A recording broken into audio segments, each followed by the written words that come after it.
Warning: some contents may be disturbing. Viewer discretion is advised.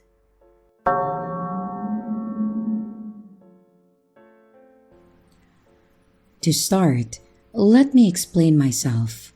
I'm 5'7", 113 pounds, and I was 16 at the time of the encounter. And I'm a multi-sport athlete: track, handball, volleyball, basketball, and hockey. And I also have insomnia. This all happened around 2 a.m. on August 10th of 2019. I had been over to my best friend's place because she had just returned home from a vacation and she had birthday presents for me, hoodies and gummies if you're curious. I had spent almost an hour there already and I wanted to head back home soon because honestly, my town is scary at night. Drug dealers, rapists, and murders. You know the deal. So I waved goodbye to my best friend and I started walking down her street. I guess a party had just let up because behind me at the end of the road, about 20 or 30 yards from where I was standing, there were a couple of men walking across the crosswalk. They were both pretty tall. I'm guessing between 5'11" and 6'3". The two seemed harmless at first when I looked in their direction, but soon they came to a stop. They were both looking at me, and at this point, I felt really uncomfortable, so I just kept walking. That's when I overheard what one of them said. "Hey, that's a girl." At this point, I whipped my head around. They were starting to walk in my direction now, and one of the two men had moved over towards the sidewalk where there was no light. I knew at this point that something wasn't right, and I began to pick up my pace. They were still getting closer. I didn't know where the second guy was, but when I looked back, the first guy was still following me down the middle of the road. I think that they were planning to cut me off and try to trap me between the two of them. The minute that I was about 13 yards from the T intersection, I started to run, and that's when the yelling started. "Oh great, now she's running!" I hooked a sharp right and then a left, and I could still hear them behind me. And at this point, all I knew was that I couldn't stop moving. I had to lose them somehow. I was coming up to an apartment building with a small parking lot behind it. There were no lights, and I made the split-second decision to veer off into the parking lot, and I squeezed myself under one of the cars. I don't know how long I waited there. It could have been a minute, but it felt like a lifetime. And I watched the two men run past. They didn't bother to check under the cars, which was definitely in my favor. The minute that I felt that I was safe, I backtracked and I took a different route back to my home. I was too scared to take the main route in the fear that I would have bumped into them. I know, what I'm about to say is stupid, but I didn't go to the police. I wouldn't have been able to give a proper description of the men because I hadn't seen their faces. If there's anything I learned from my experience, it's that no matter who you are, you need to be extremely careful. You can think that part of the town or city that you live in is safe, but that really isn't the case. There is no protective barrier to keep out people with bad intentions. Please, whatever you do, watch your surroundings as if your life depends on it. If I had been listening to my music and not paying attention, I hate to think what could have happened to me. I hope that no one else has to experience the fear that I did. It was almost like prey being chased by predators. And to the men who followed me, let's never meet again.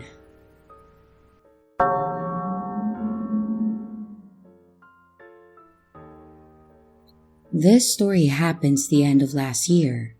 For context, I'm a 16-year-old female, and what you might guess from the story, I don't live in the best part of my town. Well, on to the story. I had met this guy while playing Overwatch. We'll call him Dave. Dave and I got along pretty well, so we exchanged our Snapchats, and clueless me left my location on. So, for a few weeks, we were just playing video games and staying up late texting on Snapchat. After a few months of this routine, things started to get strange. Dave would send me photos of street signs, starting with a street about a mile away from my house. I was confused, and I still hadn't thought to turn off my location, and I didn't think about it. But the next day, he sent a photo of a street sign that was closer. It went on like this for a while, until he sent a photo of the street a block away from my house. I started to become concerned, but still, I left my location on. A few days later, I got a series of photos. It was dark and late, and the photos were of sidewalks getting closer and closer to my house. Until there was a photo of my house. I ran down the stairs and I looked out the window, but I didn't see anyone. I hid in the bathroom because the last thing I wanted was a photo of me through the window. Nothing happened after this, other than one of those devil emojis were sent, and then I was blocked. If some of you are curious why I didn't tell anyone, is if you have Snapchat, you know that the messages are only open for a certain amount of time. I personally don't know how to do it, but I know that you can change the time that it will show, and he set it to like a minute after opened. And I didn't want him to know that I was screenshotting the conversations. So Dave, let's not meet.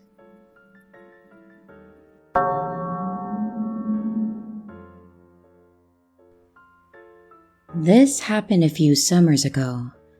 My friends and I threw a going away party for our friend that is going to migrate to Canada. We went to this island, and it was during their non-peak season, so that means that we were the only guests there. We arrived at the island just around after lunchtime. A few kilometers away from the resort, there's this small village just near the port. When we arrived to the said port, the resort service vehicle was not there. They alerted us that they were going to be a little late because their vehicle broke down. So, we decided to stop by this small store and bought some other necessities that we forgot to buy in the mainland. There was this group of men around their late 20s that were catcalling us. Our group consists of 5 girls and 4 boys, and one came up to me and asked for my number. I refused politely, and one guy friend ushered me away from him. And thank heavens, our service arrived, but he was still staring at me. And to be honest, it really creeped me out. When we arrived at the resort, it had cottages that were on stilts. You have to climb up a bamboo ladder to get into the room. It was also made from bamboo, just your typical hut. Even the floors were made from bamboo, and the bathroom is separated from the huts and is for common use. We partied, and I got tipsy fast because I'm a lightweight. I excused myself from the group and I climbed up the cottage to change into my swimwear. My friends really wanted to go island hopping. I was also planning to take a swim in the beach and island hop, just to lessen the buzz, you know. But I was not able to change. Since the room just started spinning, I decided to just snap it out. I told my friends to just go without me. It was a long debate because they don't want to leave me all alone, but I insisted that they should go. And after a few beggings, they went on the island hopping without me. When I woke up, it was already around twilight. The resort was quiet. It was a bit dim inside the room. The resort hadn't turned on the lights since the electricity only runs via solar and generator. They only turn on the generators around 7 p.m. I can already feel the hangover, so I used my phone's flashlight to help me see. But then I noticed that the door was slightly ajar. I was sure that it was closed when my friends left. When I was about to close it, the head of the guy from earlier popped out and he gave me that creepy smile and was still asking for my number. I told him to get out, but he was begging for my number. He even used his foot to stop the door from closing. I screamed and he kept on saying in our language, which translates to, "Come on, ma'am, let's fuck." And I kept on screaming and I called my friends. And what he said made me shiver. He said that my friends hadn't arrived yet. He was standing there for hours and he was watching us. I kept on screaming for the caretakers of the island and I screamed for help. And finally, I saw the beams of the flashlight running towards us. He quickly left and he ran towards the forest just behind the hut. I was shaking to the point that I was not able to stand up. My friends arrived and the caretakers told my friends about what happened. They asked for the help of the caretakers and the local chief of the island, and they went on a manhunt to look for the guy. Sadly, he was not seen. We left the same night and just transferred to another island with a much private resort.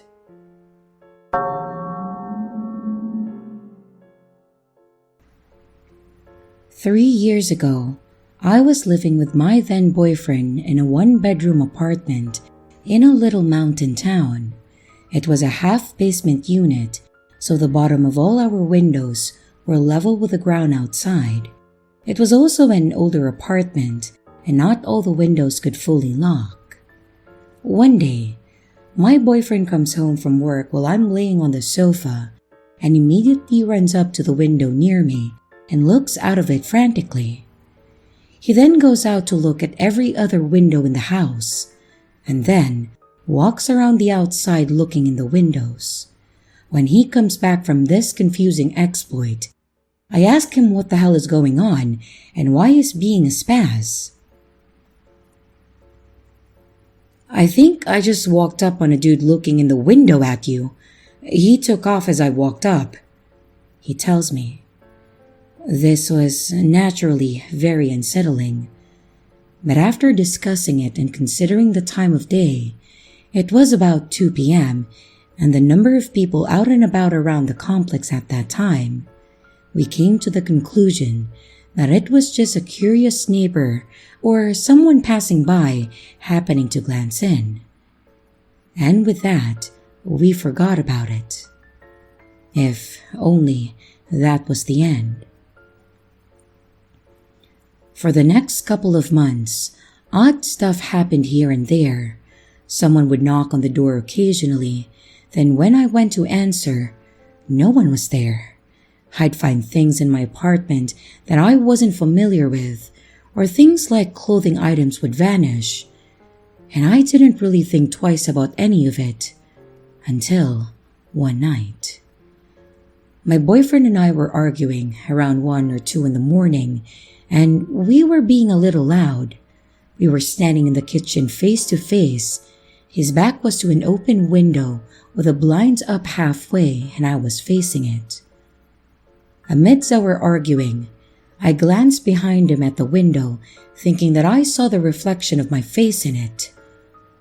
But the window was open, and it wasn't my face. There was a man with his face pressed almost against the window screen, watching us. Given the fact that we were arguing and it was late, I thought for a moment that it might have been a concerned neighbor walking up to the window to speak to us. A main walkway for the complex was right on the other side of the window, so I spoke to him. "Hello?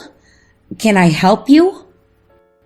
I asked a little aggressively, thinking a neighbor was intruding on our privacy.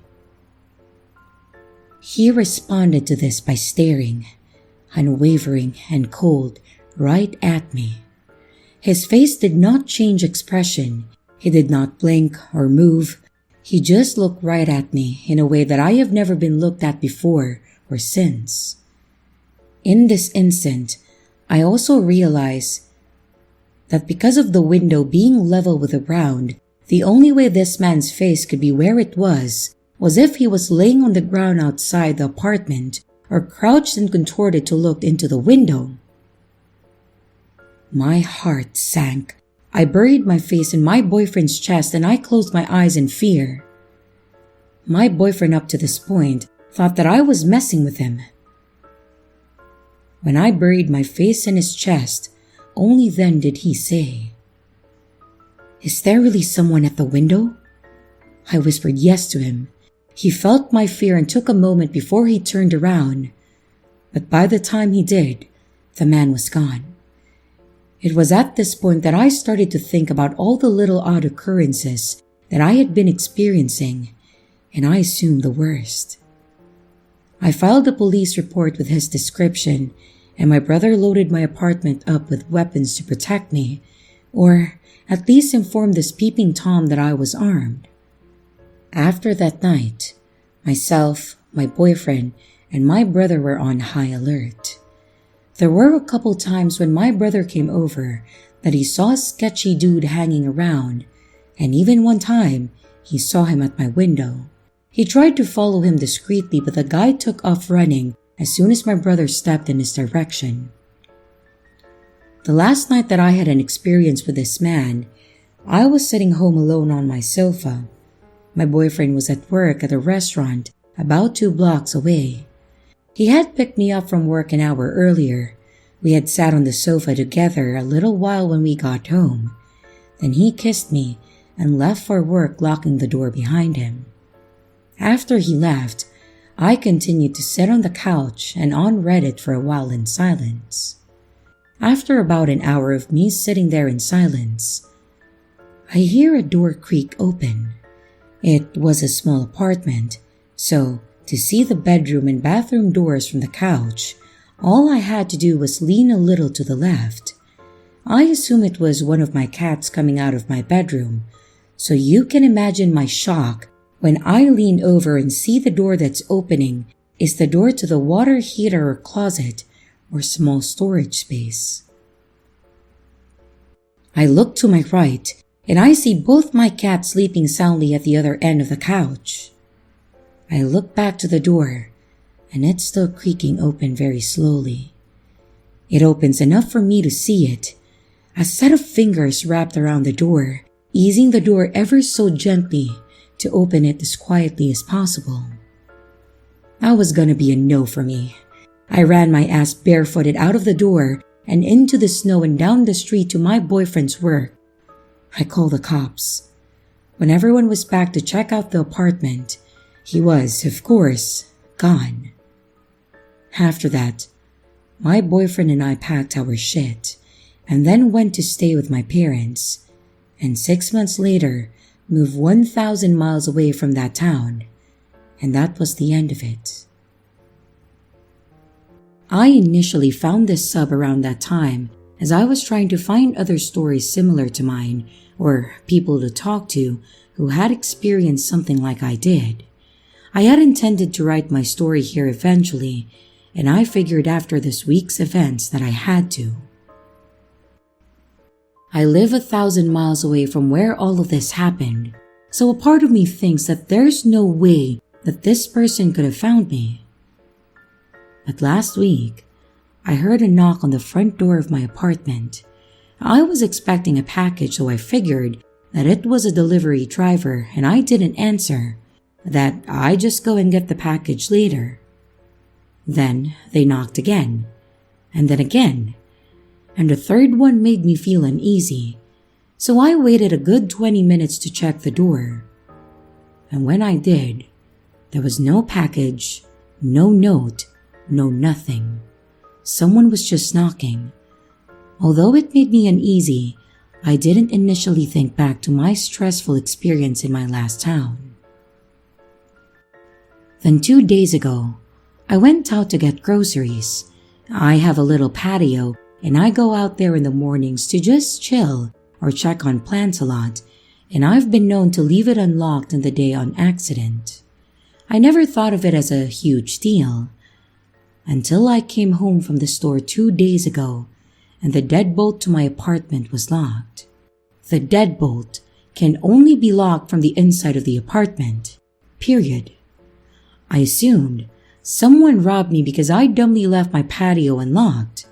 I called my sister, I called my current new boyfriend, and I waited for people to be with me. And I went into my apartment through the sliding glass patio door. Nothing was out of place. Nothing of value was taken. And at this point, my heart sank. Nothing was touched. Nothing stolen. Someone was inside my apartment just because they wanted to be inside of my apartment. I told my boyfriend about my stalker, and he is not taking this shit lightly like my past boyfriend. I filed a police report. We checked for recording devices and cameras, and he put Nest cameras up all over the place, and we are on high alert. I really truly hope that this is a coincidence, but if this man really followed me across multiple state lines, there is no one on this earth that I'm less interested in meeting.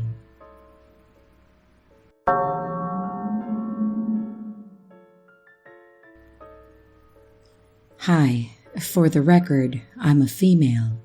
I'm turning 19 this year, and this story happened when I was 15. Oh, and also, I'm from France, which can explain my English mistakes if there is any. When I was a 15-year-old, I just got into junior year. I created my first Twitter account that I deleted because of this story. Some information. I didn't tell anyone my username, neither my family nor my friends, because I didn't have any. My profile picture was an avatar, so no pictures of me on the account, and as location, I said Paris because I have lived in the suburbs.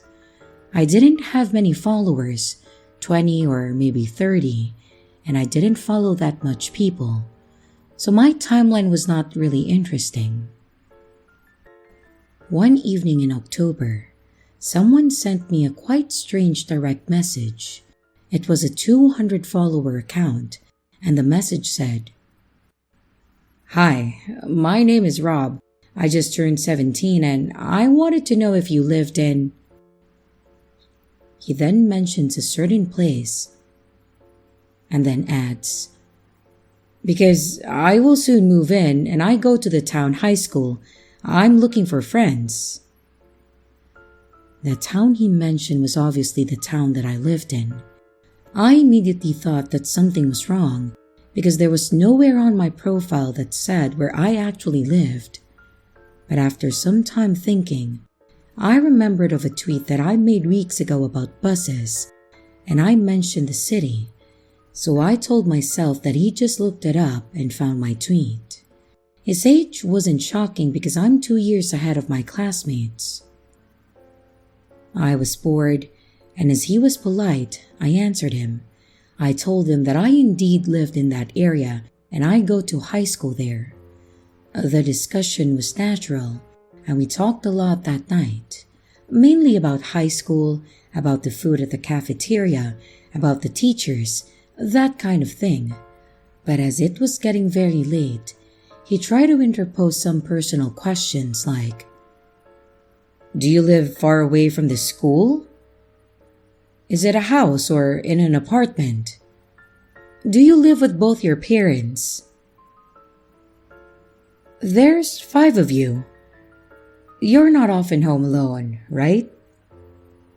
And I never answered because it was way too shady for me, and unfortunately, he didn't insist.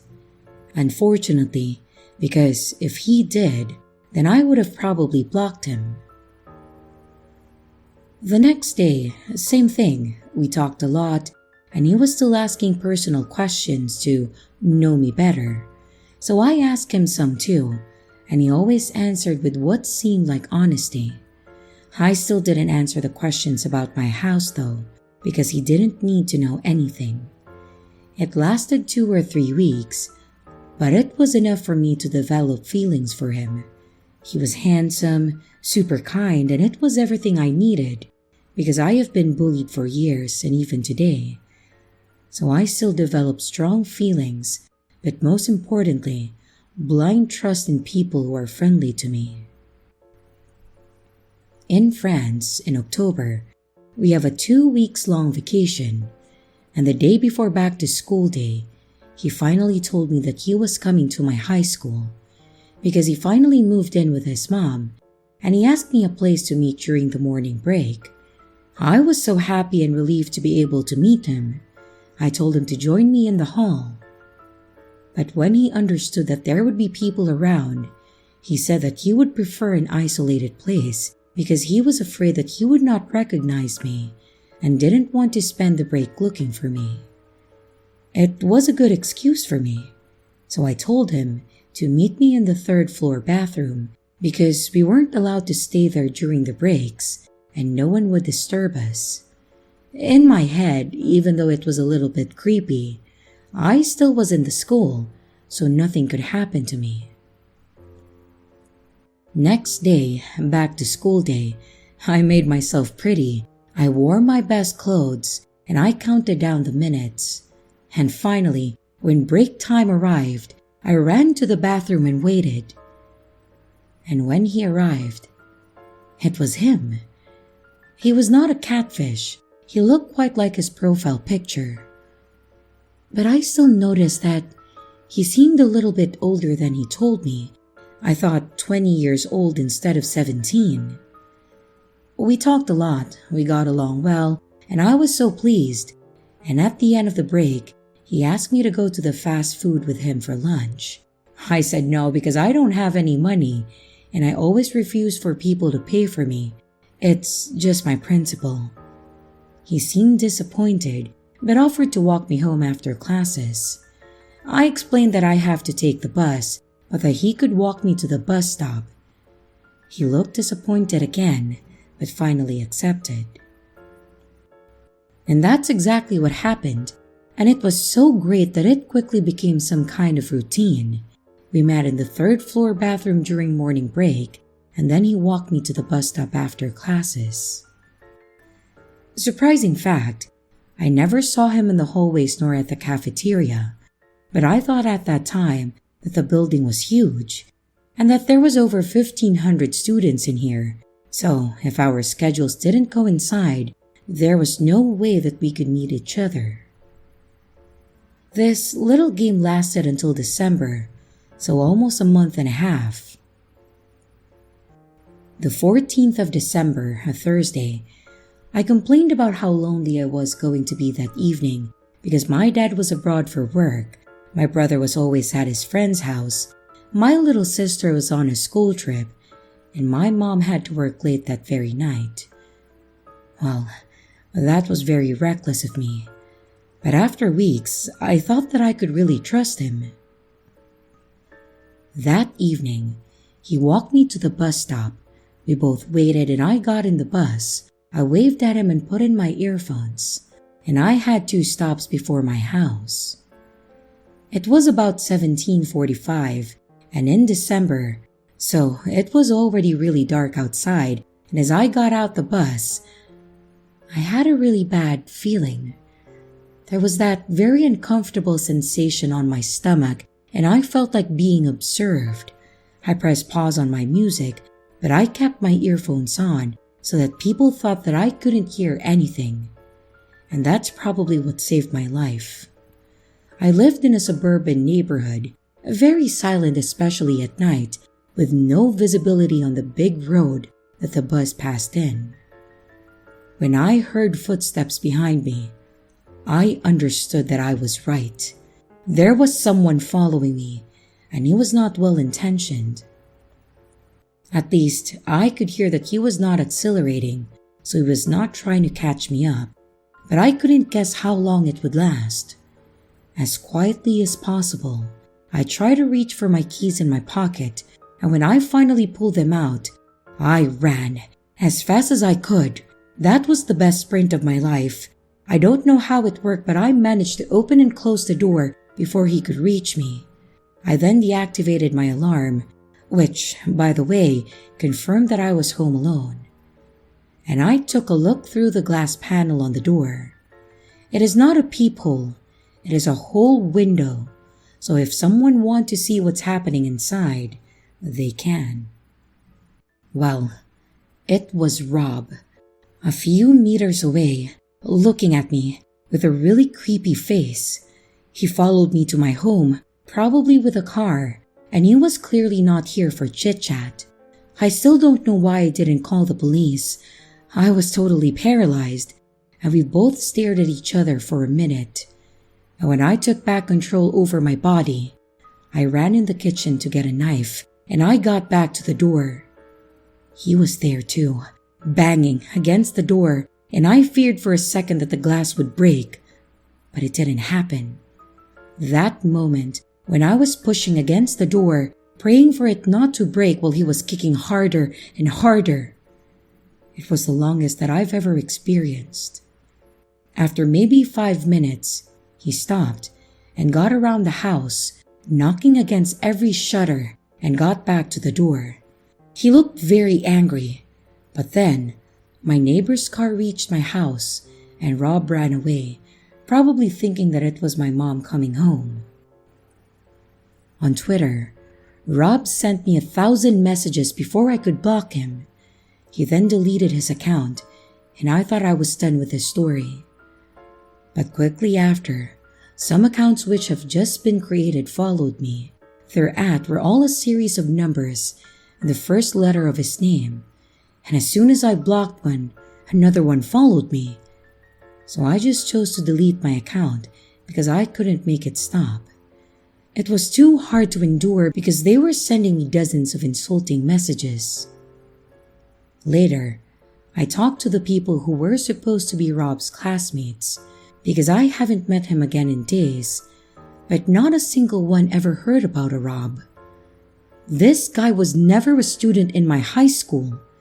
That is why I have never met him apart from our daily meetings, and that is probably why he seems so old. I never heard about him anymore, and I'm still asking myself what he wanted and what could have happened that night. So Rob, let's never meet again. And here's the riddle for this video.